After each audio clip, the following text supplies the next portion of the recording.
Greetings, this is the Timeshare Traveler. Today I have a new topic for you all. It's called FrugalFinagling. And what that means is when you have points, how do you stretch them? How are you going to be frugal?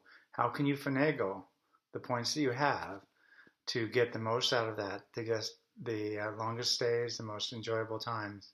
So it's a new remember, here it is again, it's FrugalFinagling. Okay, let's get to it. That's Frugal Finagle here. So how do you stretch the points? The most important one is to travel off peak because you can save 40 to 60% and even, sometimes even more by traveling off peak. And it's not that bad. First of all, it's not that crowded. My kids are grown, so I remember when they were little, they were a lot noisier.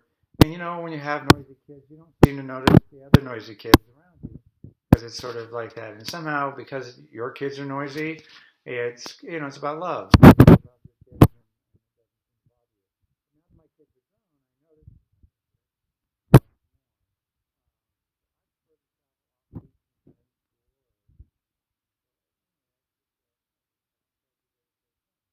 No, it's not the worst thing in the world either. To let you know, November and December in California and Oregon are the low peak periods, and you can get great value. And those are not bad times to be in. Again, excellent times to be there. And even Hawaii, just to give another example, has May and September that are often 30% less. And the water, as far as I can tell, is just as warm with that during that time, and there's much more beach for you because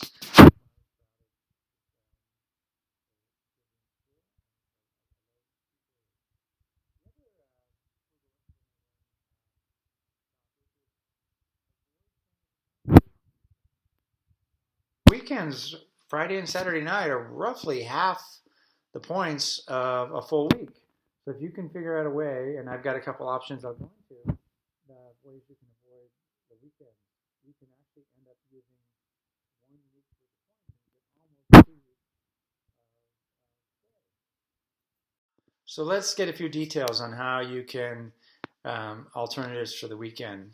Well, the first one is stay at hotels during the weekend, and actually there's quite a few that you can stay at within Hilton and Marriott that actually have full kitchens, and you normally wouldn't have to go that far from where you're staying because often there are far more hotels. It is a bit of a hassle to pick up your stuff and go, so I'm not saying it's a no-brainer. But I've often, because I pay my maintenance fees with credit cards and I stay at I have the point programs for purchases, I end up with extra free rooms available to me anyway, so you might as well use them for the weekends. The other thing is once you're an owner, it's not like they don't stop doing the marketing weekends, and I like to keep current with the programs, and I don't get intimidated by a pushy salesperson. It doesn't bother me at all.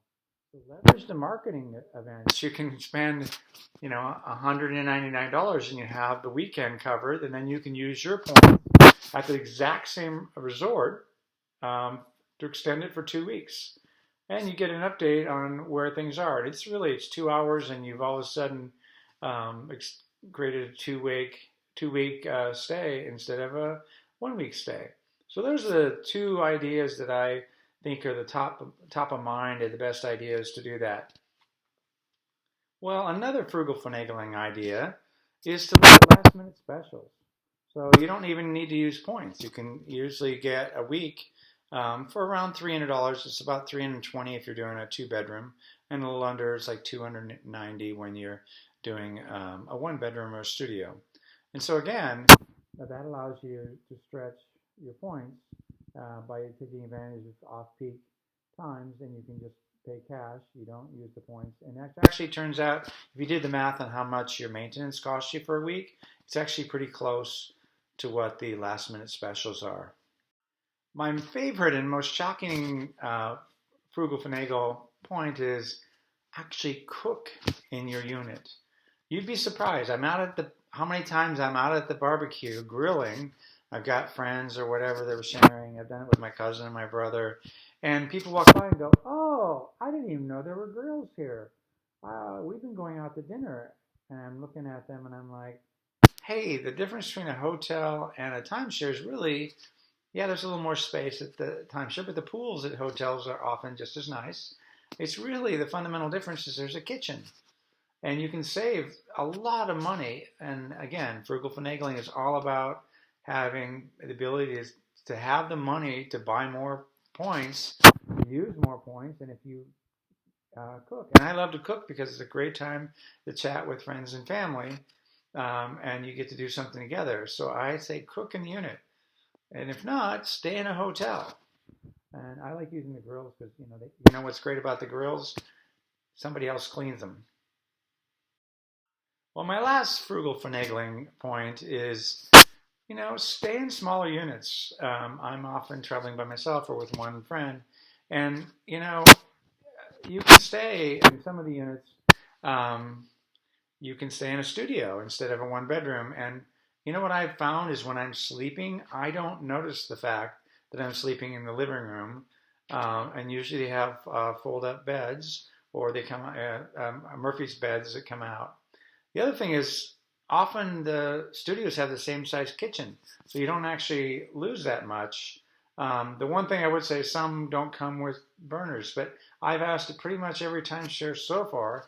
If you go ask at the front desk, they have portable cooking units, and you have a stovetop. And quite frankly, I don't use the oven, even in a large. I'm not baking. Typically, I'm just cooking on the stove, or I'm using the grill. So it's just making eggs for breakfast or something like that. So that's usually what I use the kitchens for. You do sometimes compromise with the smaller units in a half size refrigerator, but there are often studios that sleep 4 people, and I've done that in Hawaii. And guess what? I'm not in my. I don't care whether it's a 1 bedroom, a 2 bedroom, a studio. I'm not spending a lot of time in my timeshare. Even if I'm at the timeshare, I'm probably down by the pool or walking along the beach somewhere. So staying in a smaller unit extends your stay by a significant amount. It can extend it by almost a half a week sometimes, and it all depends again on the season. But again, let me summarize for those frugal finaglers out there. The things to look at are travel off peak, look at alternatives for the weekend, look for last minute specials, cook in the unit, and stay in smaller units. There you have it. Those are the keys to frugal finagling. Good luck out there for all you frugal finaglers.